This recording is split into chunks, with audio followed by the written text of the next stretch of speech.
Hey guys, Adam here with AmericanMuscle.com, and today we're taking a closer look at and installing the KW Suspension's H.A.S. adjustable lowering springs available for the 2012 and newer Challenger. Now, our 13 RT behind me has them installed, and I gotta say right off the bat, the H.A.S. or height adjustable springs are exactly what they sound like. They're adjustable springs. Now, they're not full-on coilovers, but they still give you the ability to adjust ride height anywhere from 0 or stock to about 1 inch all around. Now, the fronts, you get 0 to 1 inch. The rears get more like 0.2 to 1 inch, which isn't too big of a difference, but it's worth pointing out. Now, anytime you lower the center of gravity on your Challenger, you can expect, of course, to have a nice, even playing field when going around corners. Your body roll is going to be reduced. You're also going to get reduced squatting. These are going to be a little bit stiffer, so you get more of a sporty feel, and overall, you'll get an improved suspension and handling. Now, this particular set of springs is going to be for the guys who want that on-car adjustability with the front end. Now, the rears, you do have to take off to make the adjustments, but you still have that option. If you find yourself using your Challenger for a number of different applications, like just daily driving, or if you find yourself on the drag strip or even doing a little bit of autocross, these are going to be some pretty good affordable springs to go with without breaking out the big bucks for a full set of coilovers. Now, the springs themselves are progressive. Now, because these are adjustable, it does come with a little perch that's threaded that you'll have to install along with the springs. And the perch also has a small preload spring that goes with it. So there's really 2 springs in the front, which is actually very interesting. These are a pretty unique set of springs. They are on-car adjustable, which means you just jack your car up, get the load off of the springs from the vehicle. You'll be able to crank down on them with the tool included in the kit. Now, that's just the fronts. The rears, you actually do have to lower the lower control arm to gain access to the perch that'll sit on the top of the spring, replacing your upper isolator. Now, the price for these adjustable springs come in right around about $600. Now, for comparison, typical lowering springs that are not adjustable, just a regular set of springs, is usually around $200 to $250. So you can see it is a pretty sizable difference in the price tag, but if you really want that adjustment, this is gonna be a really good option for you. The alternative for adjustment would be a full set of coilovers, which is typically around $1,000 if you're just getting a base model coilover kit. So you can see the difference. It's kind of right in the middle between the two. You get a little bit more coilover functionality without going with the full set. So it's really just about that niche group of people who are looking for adjustable springs but don't want to crack out the big bucks, like I said earlier. Now, the installation, I'm going to give full 3 out of 3 wrenches on our difficulty meter here. We are going to have to work with a spring compressor on this because, again, they're not coilovers. You're reusing that factory strut. And if your vehicle is equipped with the electronic damper control, this will retain that functionality because you're using the factory strut.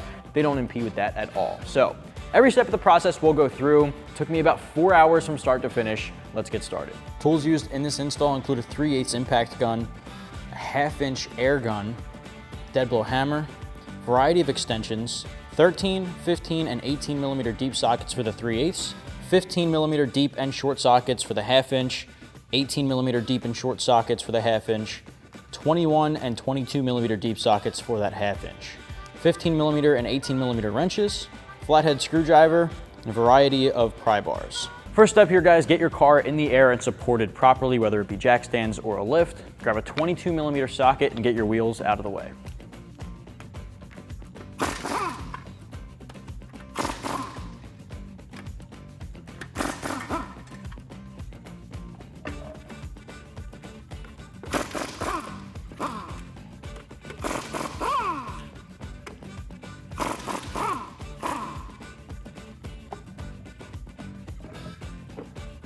First step in the front end we're going to start here is to remove or pull off the plugs for your ABS lines. Now, the reason we're doing this is we want to remove the tension from the lines. We want to get as much slack as we can so you're not tugging on it.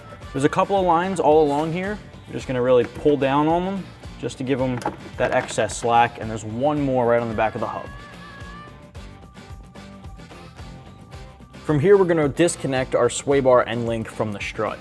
Now, what you're going to need is a 21 millimeter deep socket, and typically a regular impact gun or a wrench even won't have enough torque to get this off, so having an air tool definitely makes things a lot easier.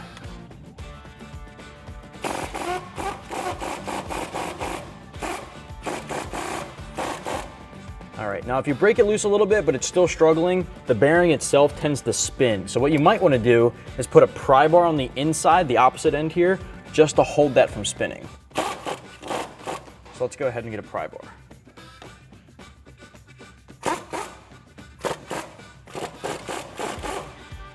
go. You just got to keep that bearing from spinning. All right, and once you break that loose, take the nut off, remove the sway bar end link. And what I like to do is just a couple of threads, put the nut back on so you don't lose it. Next up, guys, we're going to tackle the upper control arm. Now, the upper control arm to the hub itself is held on by an 18mm nut. Now, this again also has the tendency to spin, so you might need to do a pry bar on the inside of that coil and pull down just to put some pressure on it to keep it from spinning. Again, air tools definitely make this easier.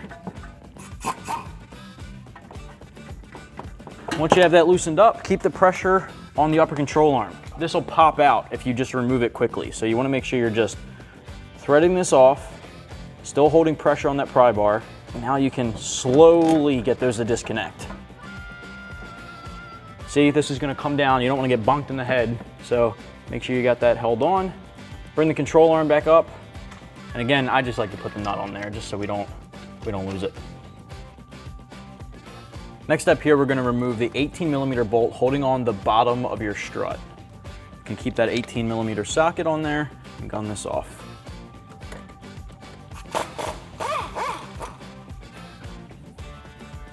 You might want to have a hand on the strut just to wiggle it back and forth to get this out of there.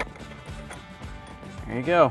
Now we can drop the car and tackle the 3 bolts at the top. Now our Challenger under the hood has a Mopar strut tower brace. If yours doesn't, this may not apply to you.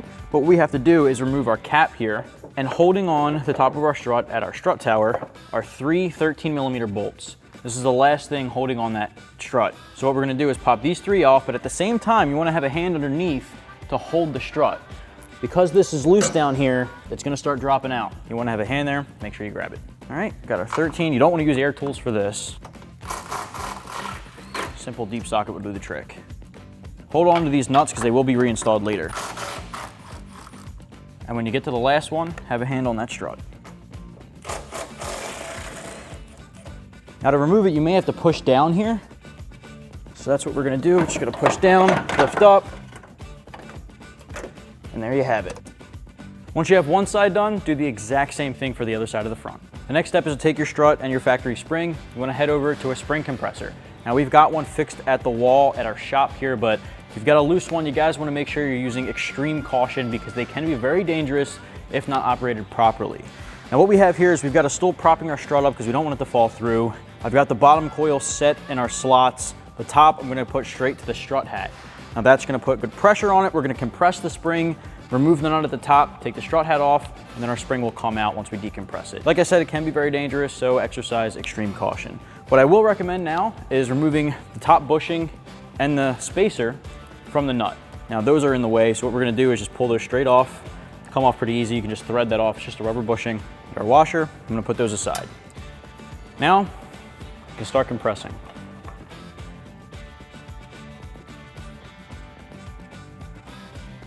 So now you take your 18 socket, remove that top nut while the spring is compressed.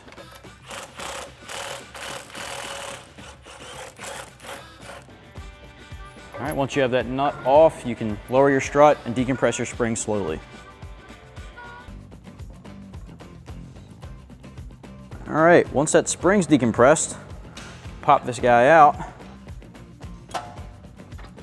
and we can remove our hat.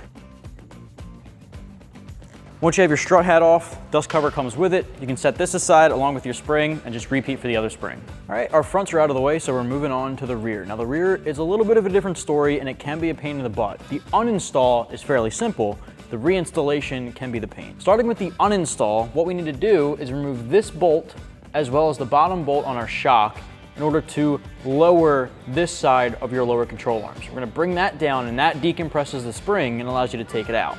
Now, if you're also changing your shocks, now's a good time to do so, but instead of just doing those two, you'll remove the 2 bolts at the top of the shock. We're not doing that today, so we're gonna leave our shock in. This bolt, as you can see, it's impossible to get out because our tailpipe's in the way. Now, I know we have an aftermarket exhaust, but this still applies to the factory exhaust.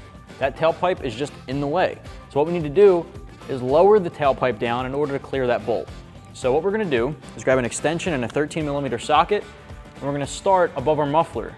The muffler is held on with hangers to isolators that are attached to your frame.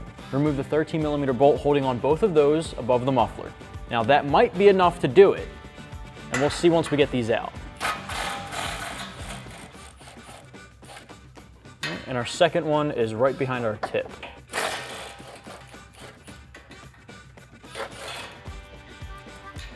Now, as you can see, this is starting to rotate down, but since we have an aftermarket one, it's connected here. We need to lower it from the other end.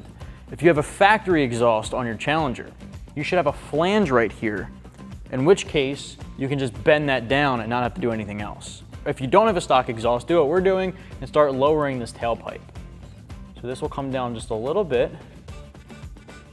So we're just pulling on down on this, and it doesn't look like we have to loosen up anything else. Just removing those two 13s gave us enough clearance. We can go right over this pipe and get to that bolt. Now the next step, since we're working on a lift, I'm gonna use a pull jack, and we need to support our lower control arm. If you're working on the ground, a hydraulic jack does the exact same thing. Might actually be easier for you guys. So what we're gonna do, since we're in the air here, is grab our pull jack and support that weight right under the lower control arm. There's a little pocket here under your spring. We're gonna put one end in there, basically hold it up just like this. Now, if you're using a hydraulic jack, you want to position that pad evenly so when you're dropping it, it doesn't come down sideways. You want to make sure it's come down flat. Next up, we're going to remove that bolt and the nut holding on the bottom of our shock. So you're going to grab a 15mm wrench and hold the bolt head from the inside with an 18mm socket to remove that nut.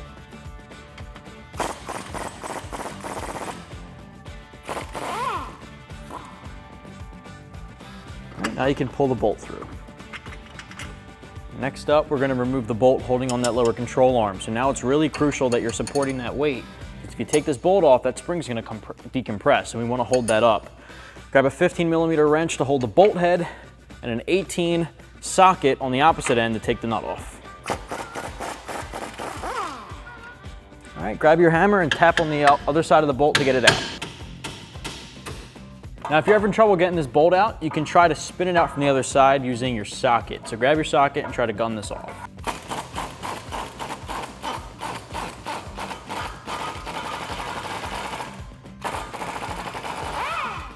And as you saw, the lower control arm started to move that spring, and that's why we have our pull jack under there. At this point, you want to slowly, and I mean slowly, decompress that spring by either lowering your pull jack or rotating the handle on your hydraulic jack to lower it down.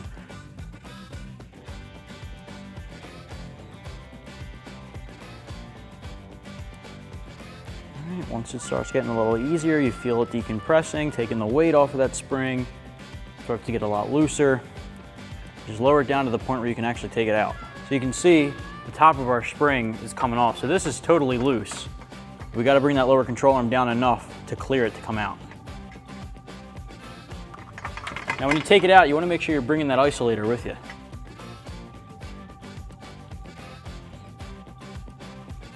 All right, now the bottom isolator is still in there, so we're just gonna pop that guy out too. So we got our factory springs off of our 13 RT behind me on the table next to our KW Suspension's height adjustable lowering springs, and I want to take you through sort of how this system works. So here we have our factory Bilstein. Our springs come in two sections, unlike our factory one, which is just straight up one piece fixed linear. This is going to adjust between 0 and an inch at the front end using two components, your main spring and your preload spring.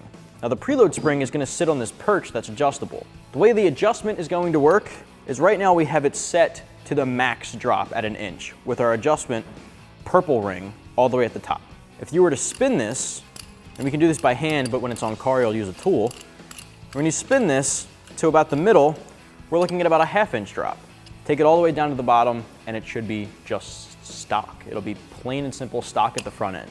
Now the rear is a little different. If you put it all the way down, it'll be 0.2 inches of lowered, which we'll tackle in just a second here. But this, just how you see, is how you're going to make adjustments. Now coilovers, if you were picking up an aftermarket set of coilovers, would have this type of system built into the actual strut body. You'd be replacing your factory strut with a coilover strut, which would essentially have the threading on the body here, and you would make this shorter.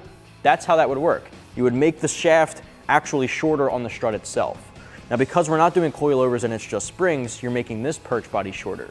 Now making this shorter is going to cause preload. You're putting pre-tension on the spring, condensing that prior to the load of the vehicle being on it. So without even having your vehicle on the ground, that spring is going to be condensed when you adjust this.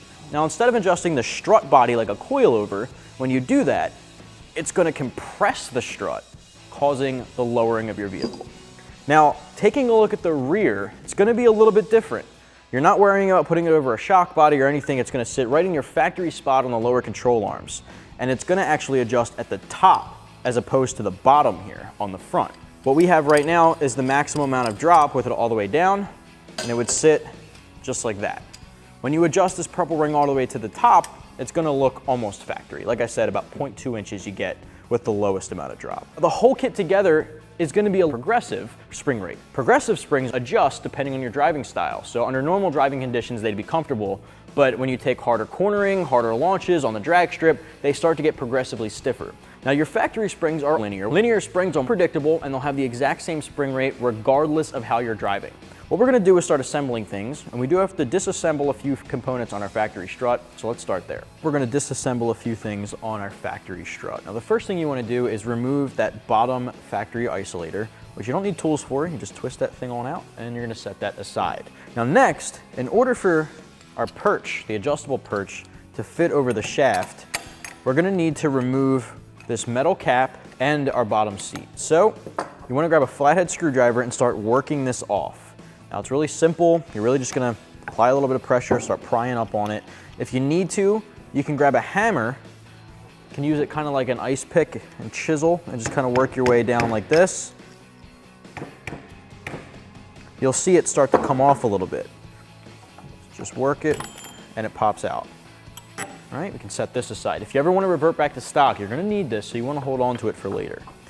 The next part's where it gets pretty tricky. For this, you'll need snap ring pliers, which is a very specific tool. If you don't have that or you don't want to pick one up, you can try it with two flatheads, and you're really just prying open this clip, but it's got a lot of tension on it, so it's really difficult to do so. You're going to pry that off and slide it off the shaft, and then this will slide right off. So what we're going to do is grab some snap ring pliers and get to work. Now snap ring pliers, the reason these are good is because you can pinch and they spread apart, and they're really, really fine at the tip.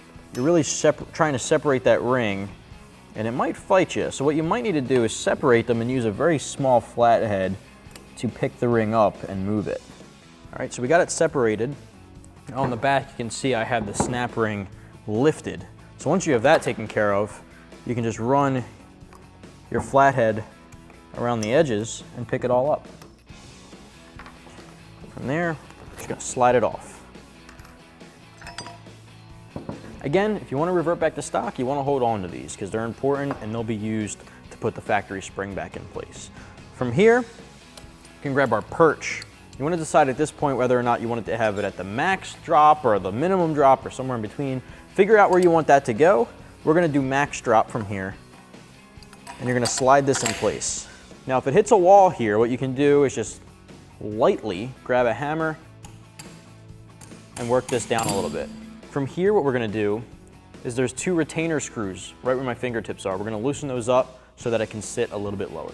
Grab a small Allen key and loosen those retaining screws up in order to get this to drop down a little bit farther. All right, from there we can drop it. Perfect.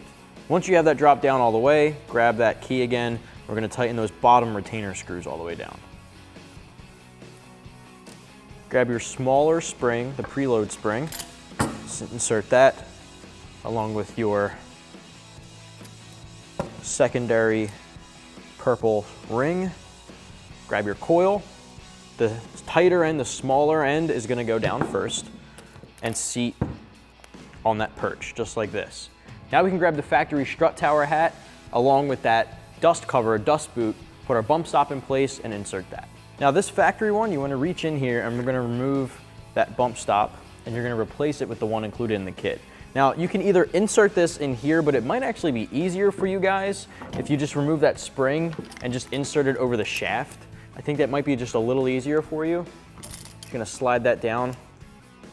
Now we can grab the spring and the boot.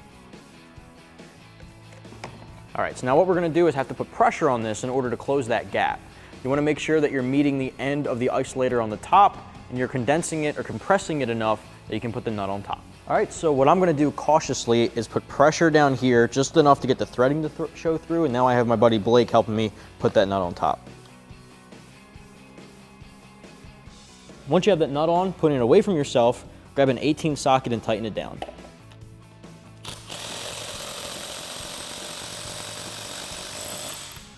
All right, now that we have that assembled, it's time to put it back in our vehicle. So what we're gonna do, start on our driver's side here, line this up with our holes in our strut tower. Now we're gonna go, before we mount this, we're gonna go up top and tighten down at least one of those nuts to hold it in place. Start here, just thread this in as much as you can. Perfect, now that's holding it up. Now let's head back down. Now, as you can see, we need this portion to face our sway bar end link. It's facing that wrong direction, which happens once you decompress your spring. So what we're gonna do is, before we mount it down here, we're gonna rotate it. Make sure it's facing that right direction. From here, let's push down and mount it around that control arm. Perfect. Now to get it to hold its position, grab that bolt, line those holes up, and put it through. Now we don't have to tighten it down just yet, but at least we have it in the right spot. Now we can head up. All right, now that we're back up here, we can put in the rest of those nuts. Grab our 13mm socket. We're gonna tighten those guys down.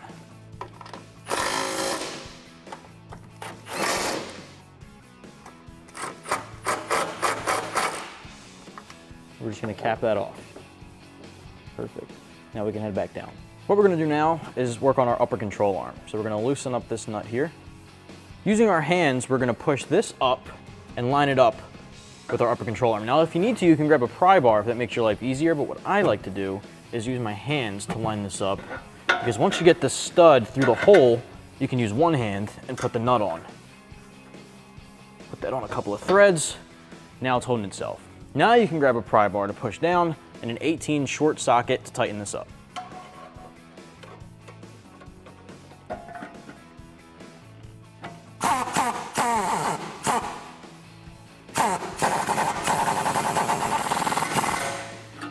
Now you can use the same 18 socket to tighten down your bottom strut bolt. All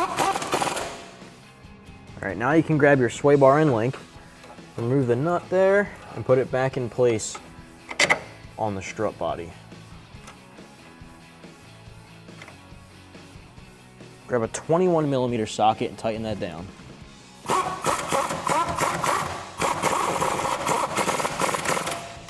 Now we just need to reconnect these lines, which just go right into those rubber boots. And then again, down here on the ABS line.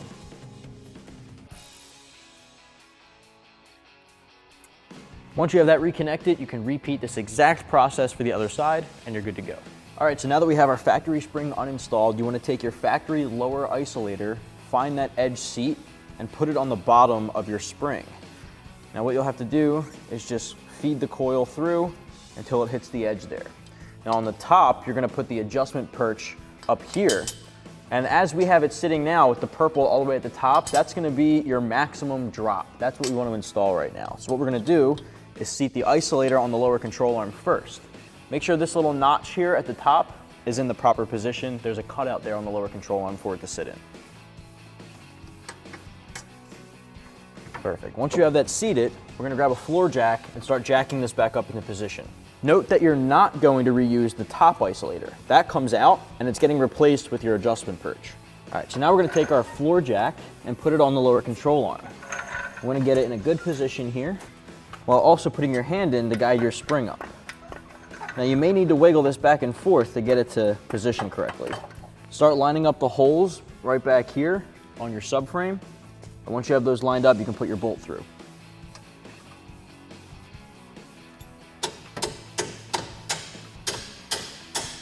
You might need a hammer to tap that through. Try to get this side lined up as best as possible.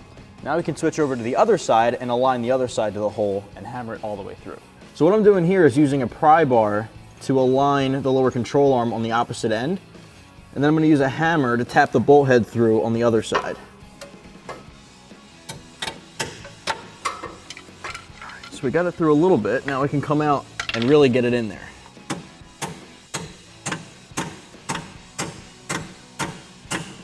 Perfect. Now you can thread the nut on. Now we can use a 15 socket and an 18 wrench and tighten those down.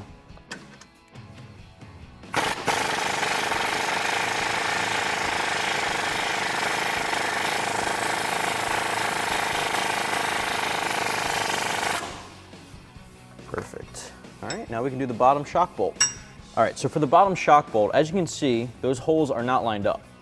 To correct that, you can take a screwdriver and put it in through the opposite side and just pry up to line those bolt holes up. And so I got my screwdriver in.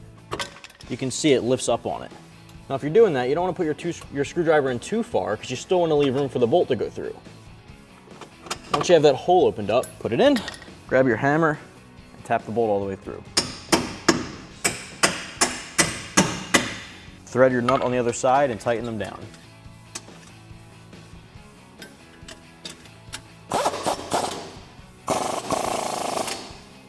Perfect. At this point, we're going to jack our car back up and reconnect our exhaust tailpipe. All right, now we can grab our 13mm bolts, go through the hanger brackets, and bolt it right back up to the vehicle.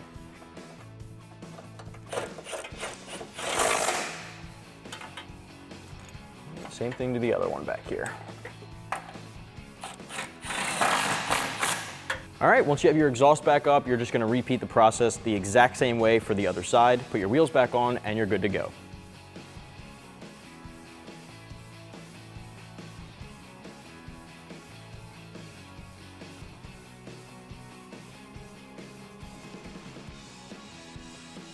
All right, so now guys, once you have everything completed, I want to show you how you make adjustments on car at the front end. Now you want to grab the tool included in the kit. There's two different tools, two different sizes. The smaller ones for the front, the larger ones for the rear, just fitting around this purple collar here. Now the way to do it on car is get your car jacked up off the ground. You need the load of the vehicle off the spring. Next, you want to grab your Allen key and tighten up these two screws if you haven't done so already. That's going to hold the adjustment perch in place so it doesn't rotate on car. If they're not tight, you can see what it'll do. It'll just spin and it's ripping that sticker off, so you can see, the effect that can have. So what we're going to do is we already have ours tightened, so we're going to grab this and start rotating. Now because this guy's in the way, you don't get a full rotation, so it might take a while, but you can knock it out. So at this point, you want to take your tool, wrap it around the back, and start wrenching so that it's going toward the bottom to make the adjustment. Now if you're going the opposite way, wrench the other way, and it'll either maximize or minimize the drop. It depends on where you're adjusting it to. For us, we're going to drop it down lower.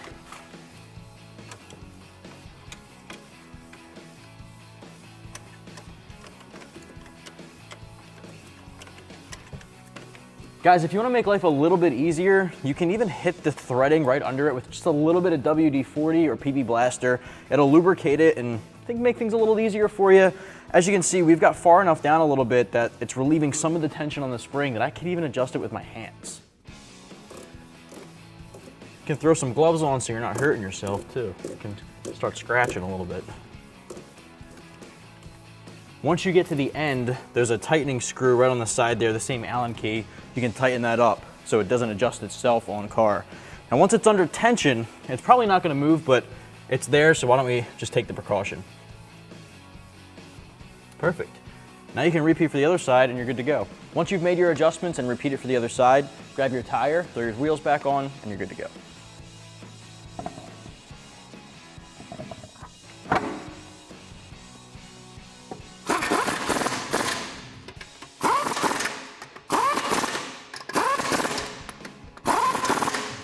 That's going to wrap up my review and install for the KW Suspension's H.A.S. adjustable lowering springs for the 2012 and newer Challengers. If you're looking for that adjustability, you can get yours right here at AmericanMuscle.com.